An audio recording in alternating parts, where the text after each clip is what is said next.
জাতীয় থেকে আন্তর্জাতিক, প্রান্তিক, জনপদ থেকে নগর, চারপাশে কি ঘটছে এই মুহূর্তে তা নিয়ে আমাদের আয়োজন এখন চারদিক। আপনাদের সঙ্গে আছি আমি শামীমা রহমান শামীম। বেগম খালেদা জিয়াকে হত্যা চেষ্টায় হাতিরঝিল থানায় মামলায় সাবেক সংসদ সদস্য ও জাতীয় পার্টির প্রেসিডিয়াম সদস্য গোলাম কিবরিয়া টিপুকে জামিন না দিয়ে কারাগারে পাঠানোর আদেশ দিয়েছেন আদালত।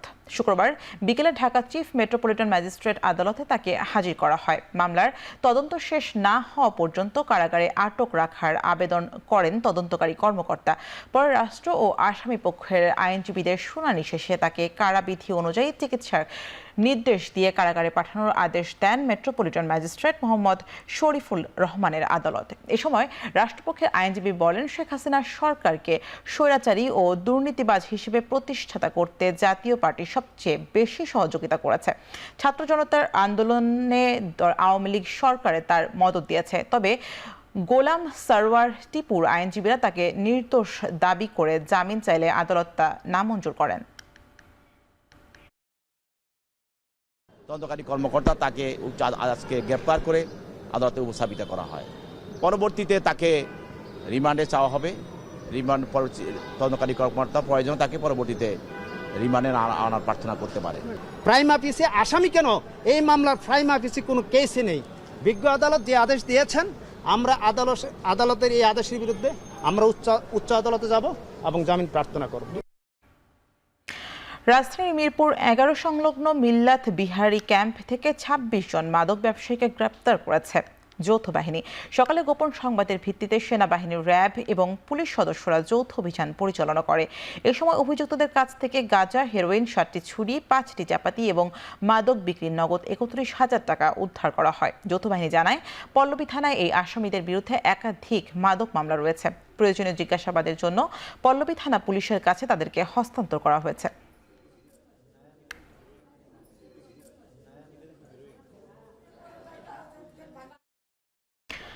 গুমের শিকার পরিবারকে ক্ষতিপূরণ ও পুনর্বাসনের পাশাপাশি গুম প্রতিরোধে আইন করার পরিকল্পনা করেছে সরকার, এমনটি জানিয়েছেন আইন উপদেষ্টা ডক্টর আসিফ নজরুল। সকালে রাজধানীর গুলশানে অধিকার এশিয়ান ফেডারেশন এগেইনস্ট ইনভেস্টরি ডিসঅ্যাপিয়ারেন্সের আয়োজিত 8ম কংগ্রেসে বক্তব্যে কথা জানান তিনি। বলেন, সরকারের সক্ষমতার ঘাটতি থাকলেও আন্তরিকতার কমতি নেই। দেরিতে হলেও গুমের ঘটনায় যারা অভিযুক্ত তাদের শাস্তি নিশ্চিত করা হবে বলে হুঁশিয়ারি দেন আইন উপদেষ্টা। এ সময় শিল্প উপদেষ্টা আদিলুর রহমান বলেন, শুধু গুম খুন নয়, গেল 15 বছরে যারাই নির্যাতনের শিকার হয়েছেন তাদের ন্যায় বিচার নিশ্চিত করা বর্তমান সরকারের অগ্রাধিকারে থাকবে। We have already ratified the Convention Against Enforced Disappearance, and we have ratified that convention without any reservation. There had been moved from the bureaucracy that we should have reservation on some of the articles. We said no, we will ratify it without any reservation. We have done it. We have also formed a very high power commission on enforced disappearance, and they are working really hard. And I'm so happy with their determination and commitment and the efforts they are putting to actually go into the deep into the crime. Name would be infant, or in our society nobody will like this, that someone's son who was a rich man is begging at the street. So they are dying in every moment. If human rights defenders are detained, our soul is detained. If human rights defenders, if victim families are suffering, we all are suffering. Thanks to my comrades who stood with us in this struggle.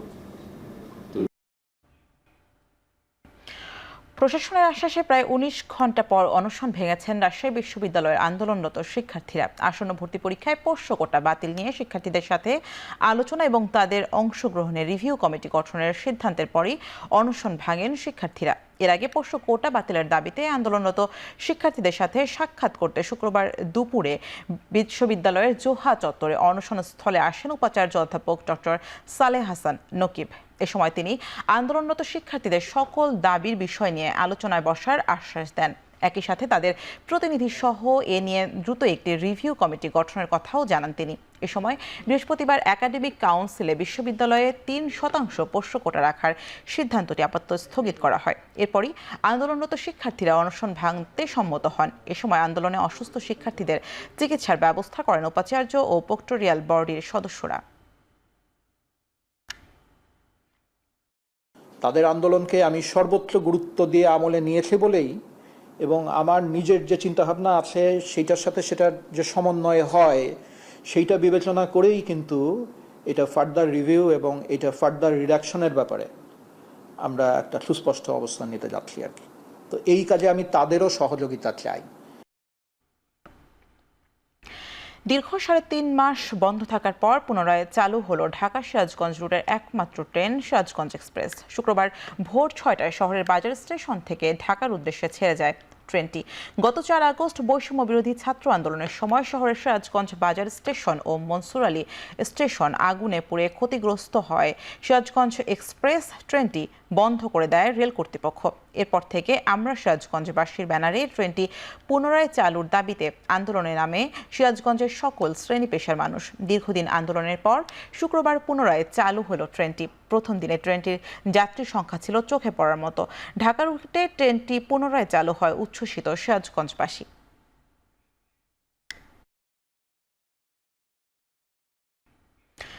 Indo Pacific অঞ্চলের শান্তি, স্থিতিশীলতা ও সমৃদ্ধির জন্য হুমকি হিসেবে বিবেচিত হয় এমন সমস্যা চিহ্নিত করে সমাধানের লক্ষ্যে শুরু হতে যাচ্ছে Bay of Bengal convention. Centre for governance স্টাডিজের আয়োজনে সম্মেলনে 80টি দেশের 2 শতাধিক আলোচক ও 800-র বেশি অংশগ্রহণকারী যোগ দেবেন। 3 দিনব্যাপী সম্মেলনে 16 নভেম্বর শুরু হয়ে চলবে 18 নভেম্বর পর্যন্ত।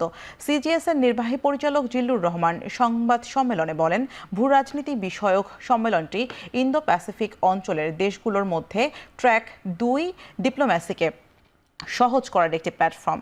বিওবিসির 3য় সংস্করণে থিম নির্ধারণ করা হয়েছে এ ফ্র্যাকচার্ড ওয়ার্ল্ড। বাংলাদেশকে স্মার্টলি প্লে করার এবং একটা ইনফ্লুয়েন্সিয়াল প্লেয়ার হওয়ার, সেটা অনেক ছোট হতে পারে কিন্তু সিগনিফিক্যান্ট একটা প্লেয়ার হওয়ার সুযোগ আছে। আমরা চাই মানে যেটা আমাদের প্রাইমারিলি যখন আমরা নামটা ঠিক করি যে বে অফ বেঙ্গলে আমাদের যে এক ধরনের অংশীদারিত্ব আছে এটা যেন পৃথিবী জানে। গত কয়েক সপ্তাহের ব্যবধানে আরও বেড়েছে আলুর দাম। প্রতি কেজি আলু বিক্রি হচ্ছে 70 থেকে 75 টাকায়। আর আমদানি করা নতুন আলুর দাম বেড়েছে 130 থেকে 140 টাকা। দাম না বাড়লেও এখনও উচ্চ মূল্যে বিক্রি হচ্ছে পেঁয়াজ। গেল সপ্তাহের মতো প্রতি কেজি পেঁয়াজ বিক্রি হচ্ছে 130 টাকা দরে। এদিকে সবজির বাজারেও প্রায় সবকিছুর দাম চড়া। শীতকালীন প্রায় সব সবজি সরবরাহ আছে বাজারে।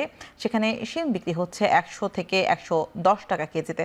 আর বাঁধাকপি, ফুলকপি প্রতি পিস বিক্রি হচ্ছে 50 টাকা দরে। বিক্রেতারা বলছেন, সরবরাহ কম আর গেল কয়েক মাসের বন্যার কারণেই এখনও নাগালের বাইরে নিত্যপণ্যের বাজার। এদিকে সব ধরনের মাছের দাম গেল সপ্তাহের তুলনায় কমলেও আশানুরূপ বিক্রি নেই বলে অভিযোগ করছেন বিক্রেতারা।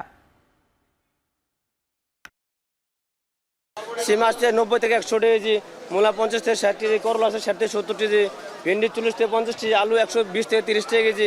অনেক দাম, কোনো কিছু মানে মানুষের মানে ক্রয়ের ক্ষমতার বাইরে, মানে এটা যেটা আশা করি নাই সেইটাই।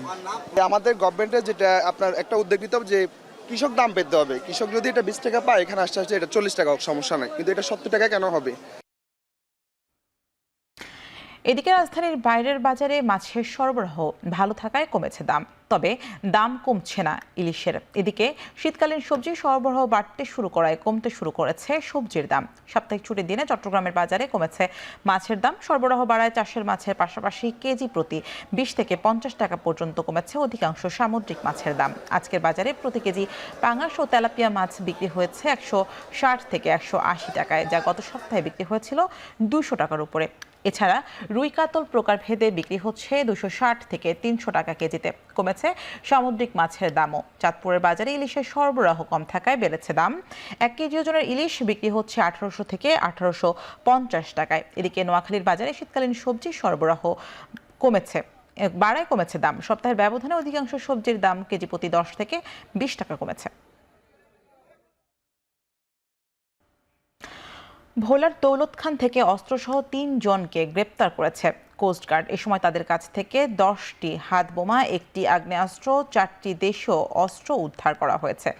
বৃহস্পতিবার দৌলত খানের মদনপুর থেকে তাদের গ্রেপ্তার করা হয়। শুক্রবার সকালে কোস্টগার্ডের staff officer lieutenant commander Rifat Ahmed জানান, গ্রেপ্তারকৃতরা আপন ভাই। তাদের বিরুদ্ধে চাঁদাবাজি, জমি দখল সহ একাধিক অভিযোগ রয়েছে।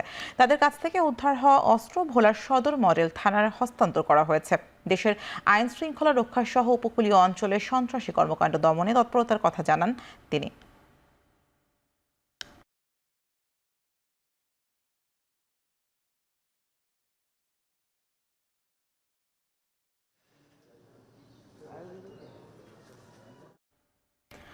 মাওলানা সাদের নেতৃত্বেই এবারের ইজতেমার প্রথম পর্বে অংশ নেবেন দাবি জানিয়েছে তাবলিগের সাদপন্থী আলেমরা। কাকরাইল মসজিদে জামায়াতের থেকে দাবি জানান তারা। জামায়াতে অংশ নিয়ে তারা বলেন, মাওলানা সাদের বিরুদ্ধে যে অভিযোগ আনা হয়েছে তা সম্পূর্ণ ভিত্তিহীন। একটি পক্ষ তাবলিগের মেহনতকে কলুষিত করছে বলেও অভিযোগ করেন সাদপন্থীরা। গত 7 বছর ধরে জোবায়েরপন্থীর ইজতেমার প্রথম পর্বে অংশ নিচ্ছে অভিযোগ করে তাবলিগের বৈষম্য দূর করতে অন্তর্বর্তী সরকারের প্রতি আহ্বান জানান সাদপন্থী আলেমরা। তাবলিগ জামাতের 2 গ্রুপ যাতে আলাদা আলাদাভাবে তাদের কর্মসূচি পালন করতে পারে সে ব্যাপারে প্রশাসনের সহায়তা চান তারা। এদিকে কাকরাইল মসজিদের এই জামায়াত ঘিরে আশেপাশের এলাকায় নেওয়া হয় বাড়তি নিরাপত্তা ব্যবস্থা। গত 7 বছর তারা আমাদের সাথে বৈঠক করছে, উভয় পক্ষ একসাথে বৈঠক করছে। এইবার তারা বলতে আছে চিঠি লিখছে, ওই চিঠি আমাদের কাছে আছে, সরকারকে চিঠি দিয়েছে, মাওলানা সাহেব না হোক, অতএব তাদের সাথে আমরা বসবো না। তাহলে পূর্বের 7 বছর কেন বসলো? এই জন্য তাদের প্রত্যেকটা অভিযোগ ভিত্তিহীন এবং তাদের সাথে তাবলিগের কোনো সাথী খুব সামান্য পরিমাণ আছে। আমাদের যে আমির হযরত মাওলানা সাদ সাহেব, উনি আজকে 7 বছর বাংলাদেশে আসতে পারতেছে না। এই কারণে আমাদের 2টা দাবি, আমাদের প্রথমে ইজতেমা হবে, আর হলো আমাদের আমির হযরত মাওলানা সাদ সাহেব ইনশাআল্লাহ এবারের ইজতেমায় শরীক হবেন। রাস উৎসব উপলক্ষে পার্থিব জীবনের পাপ মোচনের উদ্দেশ্যে পূর্ণ স্নান করেছেন হিন্দু ধর্মাবলম্বী মানুষেরা। 100 বছরের ধারাবাহিকতায় রাতের আধারে কেটে সূর্যাস্তয়ের সঙ্গে সঙ্গে পুণ্যার্থীদের ঢল নামে সমুদ্র সৈকতে। কুয়াকাটা সংলগ্ন বঙ্গোপসাগরে পূর্ণ স্নান করেন লাখো সনাতন ধর্মাবলম্বী। পূর্ণ স্নান শেষে পুণ্যার্থীরা কলাপাড়া মদনমোহন সেবাশ্রম চত্বরে রাস পূজায় মিলিত হয়। জীবনের সামগ্রিক সফলতা অর্জন, রোগ শোক এবং পাপ থেকে মুক্তি লাভের জন্যই সমুদ্র স্নান করেন পুণ্যার্থীরা।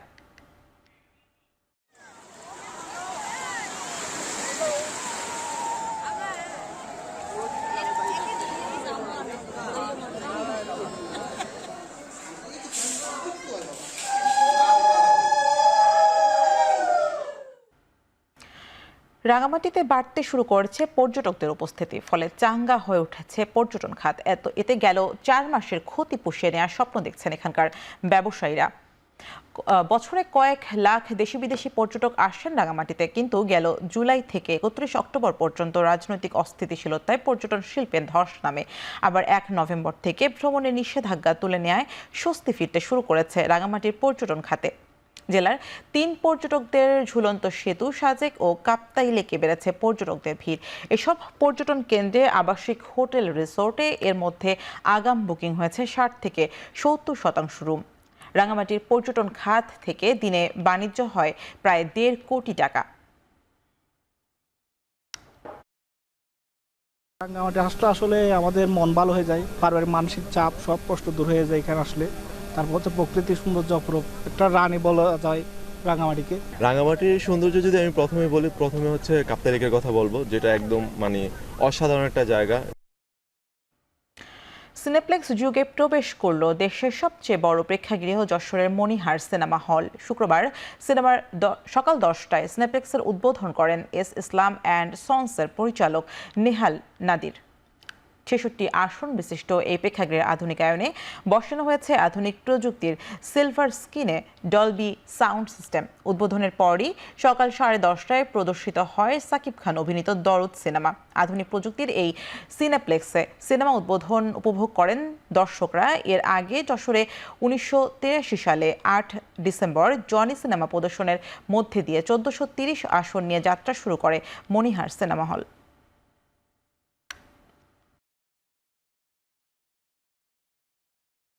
সিনেপ্লেক্স আজকে থেকে উদ্বোধন, এই কারণে ফার্স্ট ডে ফার্স্ট শো দেখার জন্য এসেছি। ফার্স্ট টাইম সিনেপ্লেক্সে, তো অনেক ভালো লাগছে, আমার অনেক এক্সাইটমেন্ট আছে। এখানকার আবহাওয়াটা, পর্দাটা অনেক বেশি ভালো। আমি প্রথম যখন মনিয়ার ছবি যখন উদ্বোধন হচ্ছিল সেই সময় আমি দেখছি ছোটোবেলায় মা খালার সাথে, এখন আবার বুড়ো বয়সেও আমি সে প্রথম একটা নতুন ছবি উদ্বোধন হচ্ছে নতুন হলে ছবিটা দেখতে আমি মনিয়ারে আসছি। আগের যে মনিহার ছিল সে আমাদের ছোটোবেলাকার যখন স্টুডেন্ট লাইফ ছিলাম সেই সময়কার মনিহারের যে পরিবেশ, যে আবহাওয়া, যে গ্যাদারিং, সেটা তো নেই। ময়মনসিংহের টাউন মাঠে শুরু হয়েছে 8 দিনব্যাপী বিভাগীয় বইমেলা। সেখানে বসানো হয়েছে মোট 65টি স্টল। এ নিয়ে মেলা প্রাঙ্গণ থেকে আমাদের সঙ্গে যুক্ত হচ্ছেন সহকর্মী ইমতিয়াজ আহমেদ। ইমতিয়াজ, আমাকে জানাবেন মেলার মাঠে দর্শক এবং পাঠকদের উপস্থিতি কেমন দেখছেন?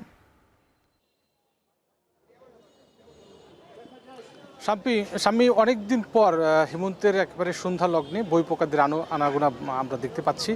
এক অত্যন্ত সুন্দর একটি পরিবেশ। আজকে থেকে শুরু হলো ময়মনসিংহে বিভাগীয় বইমেলা। 8 দিনব্যাপী এই মেলাটি চলবে এবং বিকেলের দিকে এই মেলাটি উদ্বোধন করেছেন বিভাগীয় কমিশনার বেলুনুরি, উদ্বোধন করেছেন। একটা আলোচনা সভা হয়েছে এবং তারপরেই কিন্তু আসলে মেলাটা, আমরা যেহেতু আজকে শুক্রবার ছুটির দিন, মেলাটা কিন্তু বেশ জমজমাট হয়ে উঠেছে এবং আমরা প্রত্যেকটি স্টলগুলোতে দেখছি পাঠক, ক্রেতা, দর্শনার্থীদের একটা কিন্তু ভিড় আমরা দেখতে পাচ্ছি এবং নতুন বই তারা মলাট ছুঁয়ে দেখছেন। অনেকের আসলে যারা, যেহেতু হেমন্ত কাল চলছে, যারা একটু জ্যোৎস্নায় হিমু হতে চান তারা একটু হুমায়ুন আহমেদ পরখ করে দেখছেন, বা অন্যান্য যারা শরৎচন্দ্র পড়তে চান, রবীন্দ্রনাথ পড়তে চান, তারা কিন্তু সেই বইগুলো খুঁজছেন। অনেকে আবার রহস্য গল্প পড়তে চান। শিশুদের জন্য বই রয়েছে। আমরা বিভিন্ন ধরনের স্টল, মোটমাট 65টি স্টল এখানে বসেছে, যেখানে 60টি স্টল মূলত সরকারি স্টল রয়েছে এবং বাকি যে স্টলগুলো বিভিন্ন প্রকাশনীরা তারা ঢাকা থেকে এসেছেন এবং তাদের যে বইগুলো পাঠকদের রুচি চাহিদা অনুযায়ী তারা সেই বইগুলো এনেছেন। এবং আমরা দেখতে পাচ্ছি যে শিক্ষার্থী থেকে শুরু করে সব বয়সী শ্রেণীর পাঠকদের কিন্তু একটা উপচে পড়া ভিড় প্রত্যেকটি দোকানে। প্রথম দিন, মেলার প্রথম দিন এমন বেচা বিক্রি বা এমন ক্রেতা দর্শনার্থী সমাগম দেখে কিন্তু অনেকটাই কিন্তু উৎসাহিত হচ্ছেন যারা বই বিক্রেতা রয়েছেন। তারা যেটা বলছেন যে গত বছর যখন বইমেলা হয়েছিল, এই বইমেলা কিন্তু তখন কিন্তু আসলে আবহাওয়াজনিত কারণে খুব একটা ভালো ব্যবসা তাদের হয়নি। কিন্তু আজকে যেহেতু এই সময়টাতে একটু শীতের একটা আমেজ রয়েছে এবং যার কারণে কিন্তু এই কিছুদিন পরে, মানে 2-2.5 মাস পরে কিন্তু আবার দেখা গেছে যে বইমেলা শুরু হবে, জাতীয় বইমেলা। ঠিক তার আগে এই সময়টাতে এই বইমেলাগুলো কিন্তু আসলে বেশ একটা চাঙ্গা ভাব কিন্তু চলে আসবে এই প্রকাশনীদের মাধ্যমে। এবং এখানে অনেক শিশু থেকে শুরু করে সব বয়সী মানুষের বা শ্রেণীর পাঠকের কিন্তু আমরা তারা আনাগোনা দেখতে পাচ্ছি এবং অনেক স্টলগুলো থেকে নতুন যে বইগুলো এসেছে, পছন্দের যে বইগুলো এসেছে সেগুলো তারা কিনে নিচ্ছে। সব মিলে এই ছিল ময়মনসিংহের মেলা প্রাঙ্গণ থেকে। মেলা চলবে 22 নভেম্বর পর্যন্ত। সব মিলে এই ছিল সামনে আমার কাছে। ময়মনসিংহের বিভাগীয় বইমেলা থেকে আমাদের সঙ্গে যুক্ত ছিলেন ইমতিয়াজ আহমেদ। এদিকে জলজস্তায় মোহনীয় সৌন্দর্য উপভোগের জন্য টাঙ্গুয়ার হাওরে লোকজ ও পূর্ণিমা উৎসব অনুষ্ঠিত হচ্ছে। সন্ধ্যা থেকে শুরু হওয়া এই উৎসবটি চলবে মধ্যরাত পর্যন্ত। এ বিষয়ে আরো জানাতে সুনামগঞ্জের ট্যাকেরঘাট এলাকা থেকে আমাদের সঙ্গে যুক্ত হচ্ছেন লিপসন আহমেদ। লিপসন, পুরো আয়োজনে কি থাকছে, কেমন সাড়া দিচ্ছেন, বিস্তারিত জানাবেন।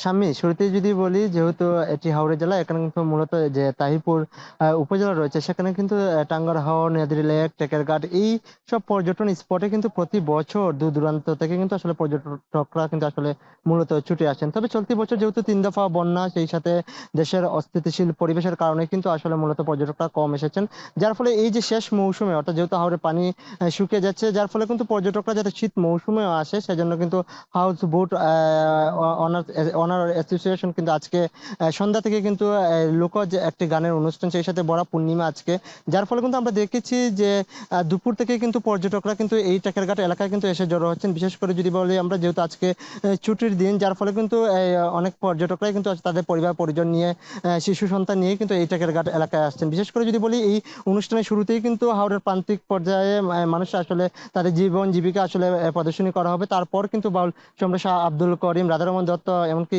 হাসান রাজার গান কিন্তু এখানে পরিবেশন করা হবে।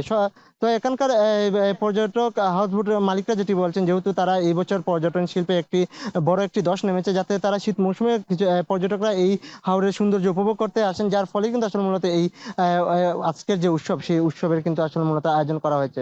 শাম্মী। শ্রীলঙ্কার পার্লামেন্ট নির্বাচনে সংখ্যাগরিষ্ঠতা অর্জন করেছে প্রেসিডেন্ট অরুণা কুমার দিশানায়েকের জোট এনপিপি।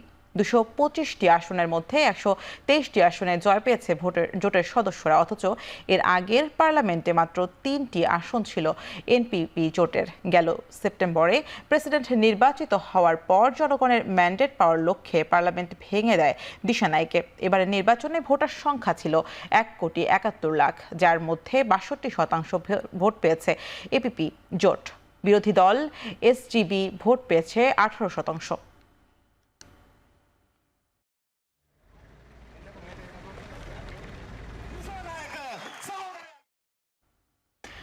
ক্ষুদ্র নৃগোষ্ঠী সম্পর্কিত বিতর্কিত বিল নিয়ে উত্তপ্ত নিউজিল্যান্ডের পার্লামেন্ট। মাওরি জনগোষ্ঠীর বিক্ষোভের কারণে স্থগিত করা হয়েছে অধিবেশন। বিলের কপি ছিঁড়ে ঐতিহ্যবাহী হাকা নাচের মাধ্যমে প্রতিবাদ জানায় মাওরি আইন প্রণেতারা। 1840 সালে মাওরি ওয়াইতাঙ্গি চুক্তির আওতায় ব্রিটিশদের সঙ্গে সন্ধি স্থাপন করে মৌলিক কয়েকটি অধিকার পায় স্থানীয় মাওরি জনগোষ্ঠী। নতুন বিলটি পাশ হলে এই অধিকারগুলো ভোগ করতে পারবে শুধুমাত্র নিউজিল্যান্ডসরা। অধিকার রক্ষায় আন্দোলন হিসেবে 9 দিন ব্যাপী পদযাত্রায় রাজধানী ওয়াশিংটনের পথে 10,000-এর বেশি মানুষ। বর্তমানে নিউজিল্যান্ডের জনসংখ্যার 20% ক্ষুদ্র নৃগোষ্ঠীর জনপ্রতিনিধিরা।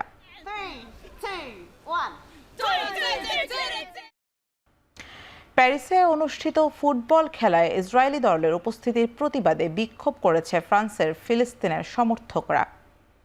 ফ্রান্সে ইসরায়েলি ফুটবল দলের আশার বিরোধিতা করে প্যারিসে বিক্ষোভ করেছে কয়েকশো মানুষ। বিক্ষোভকারীরা বলেন, রাজনীতির সঙ্গে ফুটবলের কোনো সম্পর্ক না থাকলেও গাজায় গণহত্যা নিয়ে খেলা যায় না। এদিকে সাধারণ ফুটবল খেলাকে রাজনৈতিক বিক্ষোভে নিয়ে যাওয়ার হতাশা প্রকাশ করেছেন ইসরায়েলের সমর্থকরা। এর আগে স্টেড দ্য ফ্রান্স স্টেডিয়ামে খেলা শুরুর আগে ইসরায়েলের জাতীয় সঙ্গীত নিয়ে কটাক্ষ করলে মাঠে ইসরায়েলি সমর্থকদের সঙ্গে সংঘর্ষ বাধে গ্যালারিতে থাকা দর্শকদের। এরপর সঙ্গে সঙ্গে পরিস্থিতি নিয়ন্ত্রণে আনে আইন শৃঙ্খলা রক্ষাকারী বাহিনী। নেদারল্যান্ডসের আমস্টারডামের ঘটনার পুনরাবৃত্তি এড়াতে বেশ শক্ত অবস্থানে প্যারিস।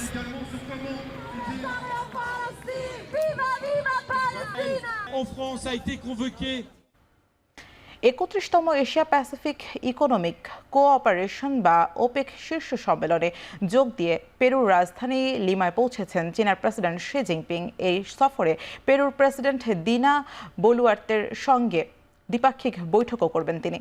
বৃহস্পতিবার রাজধানী লিমার কালাও বিমানবন্দরে অবতরণের পর চীনা প্রেসিডেন্ট উষ্ণ অভ্যর্থনা জানান পেরুর প্রধানমন্ত্রী গুস্তাভো। সফরের পর একটি লিখিত বিবৃতিতে শি জানান, প্রেসিডেন্ট দিনা বলুয়ার্তের আমন্ত্রণ পেয়ে তিনি আনন্দিত হয়েছেন। দুই দেশের দ্বিপক্ষীয় সম্পর্কের 400 বছরের গৌরবোজ্জ্বল ইতিহাস স্মরণ করিয়ে প্রেসিডেন্ট শি আরও বলেন, চীনা সরকার সবসময় পেরুর সাফল্য কামনা করে। শি জিনপিং আরও বলেন, ভবিষ্যতে সিল্ক রোড সমুদ্রপথ ব্যবহার করে বাণিজ্যিক সম্পর্ক ধরে রাখার ব্যাপারে আশাবাদী বেইজিং।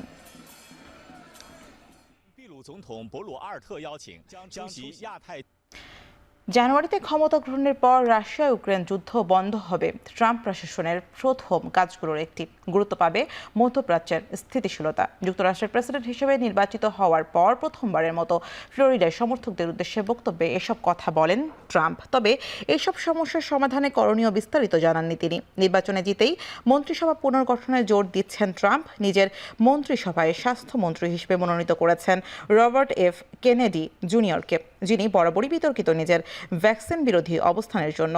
ট্রাম্পের আইনজীবী উড দিচ্ছেন ডেপুটি অ্যাটর্নি জেনারেলের দায়িত্ব। এছাড়াও স্বরাষ্ট্রমন্ত্রী হিসেবে নির্বাচিত হয়েছেন নর্থ ডাকোটার গভর্নর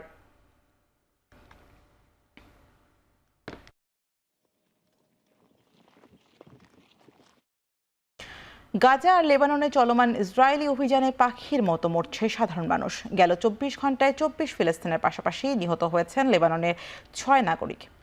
পশ্চিম তীরের জেনিন, ইসরায়েল, পূর্ব জেরুজালেম, প্রতিরক্ষা বাহিনীর অভিযান। অন্যদিকে হিজবুল্লাহ বলছে ইসরায়েলের উত্তরাঞ্চলে একের পর এক সেনা ঘাঁটিতে হামলা করছে তারা। এর মধ্যে জাতিসংঘের অভিযোগ, মধ্য গাজায় ত্রাণের গাড়ি প্রবেশের সময় ট্রাকে হামলা ও ত্রাণ চুরি হয়েছে। এদিকে লেবাননের সংসদে যুদ্ধবিরতির প্রস্তাব জমা দিয়েছেন রাষ্ট্রদূত লিসা ও জনসন। গাজা লেবাননের পাশাপাশি সিরিয়ার দামেস্কে আইডিএফের হামলায় প্রাণ গেছে 15 সিরিয়ান নাগরিকের। যদিও ইসরায়েল বলছে সশস্ত্র বাহিনী লক্ষ্য করে হামলা করা হয়েছে।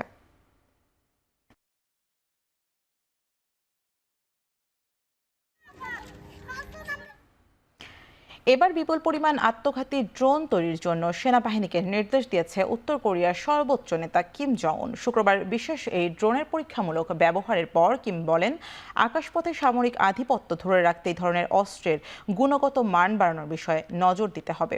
শুক্রবার উত্তর কোরিয়ার রাষ্ট্রীয় গণমাধ্যম কেআরটির একটি প্রতিবেদনে আত্মঘাতী বা সুইসাইড ড্রোনের মহড়ার ছবি প্রকাশ করা হয়েছে। সেখানে কিম জং উনের বরাত দিয়ে জানানো হয়েছে, সুইসাইড ড্রোনের ম্যাশ প্রোডাকশন নিয়ে ভাবছে পিয়ংইয়ং। প্রতিবেদনে আরও উল্লেখ করা হয়, সংঘাতপূর্ণ অঞ্চলে উত্তর কোরিয়ার সক্ষমতা জানান দেওয়ার বিষয়ে গুরুত্ব দিচ্ছেন কিম। এর আগে আত্মঘাতী ড্রোন তৈরি শুরুর দিকে পুরো বিষয়টি তদারকি করেছেন উত্তর কোরিয়ার সর্বোচ্চ নেতা। চলতি বছরের শুরুতে রাশিয়ার সাথে সামরিক সহযোগিতা বাড়ানোর পরিকল্পনা করেন কিম। বিশেষ করে সমরাস্ত্র নির্মাণে মস্কোর কাছে কারিগরি সহায়তা নেওয়ার বিষয়ে আগ্রহ দেখায় পিয়ংইয়ং। এছাড়া দক্ষিণ কোরিয়ার রাজধানী সিউল সহ সীমান্তবর্তী গুরুত্বপূর্ণ এলাকাগুলোতে কয়েক দফায় ড্রোন পাঠায় উত্তর কোরিয়া। এমনকি দক্ষিণ কোরিয়ার প্রেসিডেন্টের অফিসের মতো ড্রোন উড়িয়ে সক্ষমতা জানান দিয়েছে উত্তর কোরিয়া।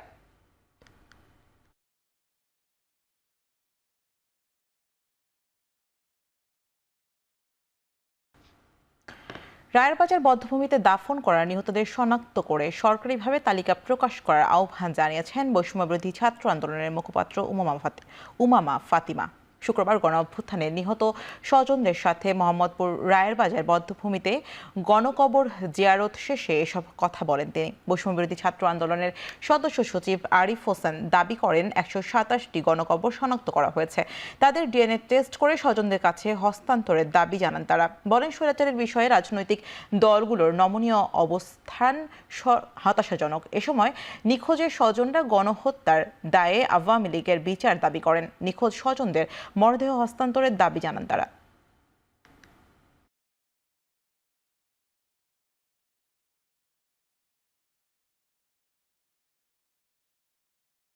র্যাব যে একটা গণহত্যা চালিয়েছে, এটাকে কিন্তু নানানভাবে ধামাচাপা দেওয়ার চেষ্টা করা হচ্ছে। শুধুমাত্র পুলিশকেই এখানে গণহত্যার সাথে লিঙ্ক করে বাকি যে আইনশৃঙ্খলা বাহিনীগুলো একটা বর্বরতা চালিয়েছে এই মুহাম্মদপুরে গত ইন্টারনেট শাটডাউনের সময়, এই জিনিসটাকে পুরোপুরি এড়িয়ে যাওয়া হচ্ছে। আমরা যারা স্টুডেন্ট ছিলাম, আমরা কি দোষ করেছিলাম? আমরা কি শুধু আমাদের কোঠা এটা চাওয়াটা কি আমাদের ভুল ছিল? আমার সরকারের কাছে এই কোশ্চেনগুলো রইল, জানি আমি এই কোশ্চেনগুলোর আমি অ্যান্সারটা পাই। বর্তমানে দেশের সকল রাজনৈতিক দল এবং সকল সামাজিক সাংস্কৃতিক সংগঠন যারা গণঅভ্যুত্থানের পক্ষে ছিলেন, তাদের কাছে আমরা আকুল আবেদন জানাবো। বৈষম্যবিরোধী ছাত্র আন্দোলন সহ আমরা যারাই বর্তমানে ফ্যাসিস্টদের বিচারের দাবিতে, আমাদের আহত ভাই বোন এবং শহীদ ভাই বোনদের বিচারের দাবিতে, তাদের সহায়তা এবং পুনর্বাসনের দাবিতে রাজপথে সক্রিয় আছি। অনুগ্রহ করে আমাদের পাশে দাঁড়ান। আপনারা এই শহীদের রক্তের সাথে বেইমানি করবেন না। রান ফর জাস্টিস স্লোগানে উৎসব মুখর পরিবেশে অনুষ্ঠিত হলো ময়মনসিংহ ম্যারাথন। 25 কিলোমিটার ও 7.5 কিলোমিটার এই ম্যারাথনে অংশ নেন বিভিন্ন দেশের অঞ্চলের 5 শতাধিক অ্যাথলেট। ম্যারাথনের মিডিয়া পার্টনার ছিল এখন টেলিভিশন। ম্যারাথনে অংশ নিতে মধ্যরাত থেকে অ্যাথলেটরা জড়ো হতে থাকেন ময়মনসিংহ নগরীর জয়নুল পার্কে। ভোর 5:30টায় শুরু হয় দৌড়। পরে বিভিন্ন সড়ক প্রদক্ষিণ করে বাংলাদেশ কৃষি বিশ্ববিদ্যালয় কলেজ মাঠে শেষ হয় প্রতিযোগিতা। সুস্থতা, শরীর গঠন এবং মানসিক প্রশান্তির জন্য প্রতিযোগিতায় অংশ নেন অ্যাথলেটরা। 25 কিলোমিটার ম্যারাথনে 1 ঘন্টা 38 মিনিট 25 সেকেন্ড সময় নিয়ে চ্যাম্পিয়ন হয়েছেন পাবনার ইমরান হোসেন। আর 7.5 কিলোমিটার ক্যাটাগরিতে চ্যাম্পিয়ন হন ঢাকার ধানমন্ডির আমির হোসেন আমু। আয়োজকরা জানান, প্রাণ প্রকৃতি রক্ষা, সুস্থ মাদকমুক্ত সমাজ গঠন এবং ময়মনসিংহের পর্যটনগুলোকে পরিচিত দেশ বিদেশের কাছে বাড়াতেই এই আয়োজন।